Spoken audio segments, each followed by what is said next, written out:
शाम को अली ने घर के मालिक को कॉल की।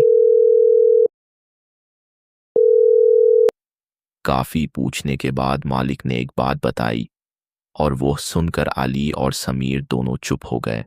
आप से पहले एक लड़का रहता था। फिर क्या हुआ? उसने खुदकुशी कर ली थी। अली का गला सूख गया। कौन? मलिक रुक गया। उसका नाम आदिल था। आज रात अली और समीर फिर घर में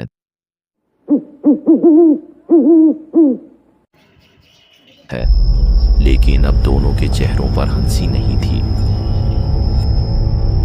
अबे मुझे बिल्कुल अच्छा फील नहीं हो रहा। मुझे भी।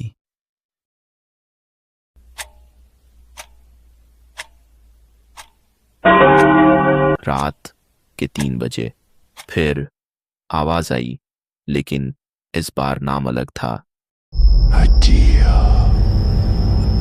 दोनों ने एक दूसरे को देखा। फिर आवाज दोबारा आई,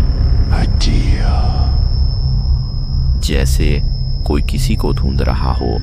समीर धीरे से बोला, अबे ये तुझे नहीं बुला रहा। आलिया ने सिर हिला दिया।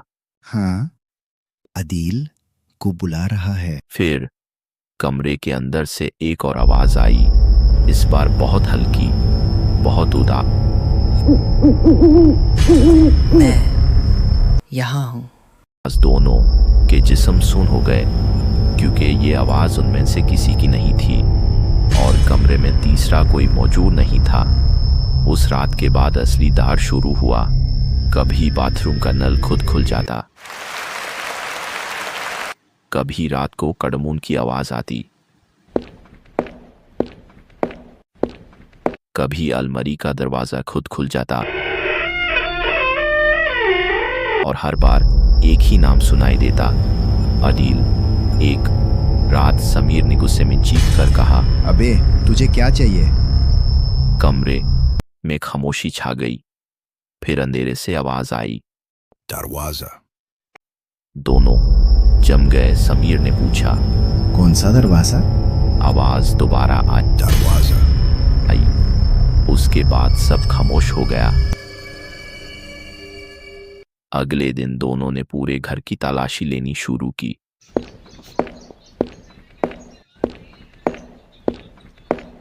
स्टोर रूम में पुरानी अलमारियां रखी हुई थीं।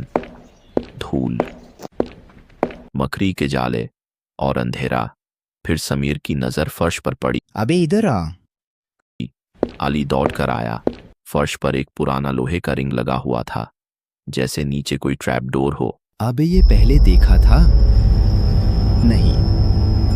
दोनों ने मिलकर उसे खोला। नीचे अंधेरा था, बहुत गहरा अंधेरा, और एक पुरानी सीढ़ी नीचे जा रही थी।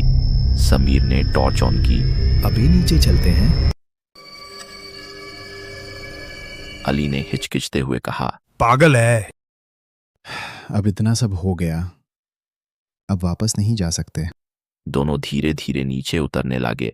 नीचे एक छोटा सा कमरा था और उस कमरे की दीवार पर एक लफ्ज खून जैसी लाल स्याही से लिखा हुआ था। मैट खोलना अली का दिल जोर से धड़का। एब, किस चीज को? फिर उनकी नजर कमरे के कोने में रखे एक पुराने लकड़ी के दरवाजे पर पड़ी। दरवाजा जंजीरों से बंद था और उस पर दर्जनों ताले लगे हुए थे। समीर ने धीरे से कहा, अबे हाँ, मुझे लगता है इसी दरवाजे की बात हो रही थी। कमरे में अचानक ठंडी हवा चलने लगी। फिर अंधेरे से वही उदास आवाज आई, इस बार बिल्कुल करीब। मैट खोलना। दोनों के हाथ कांप गए और कहानी का असली दार अब शुरू होने वाला था। आखिर इस दरवाजे के पीछे ऐसा कौन सा राज छुपा है जो सबसे छुपाया गया? सच जानने के लिए पार्ट 3 जरूर देखें, क्योंकि जो आगे होने वाला है उसने सबको हैरान कर देगा।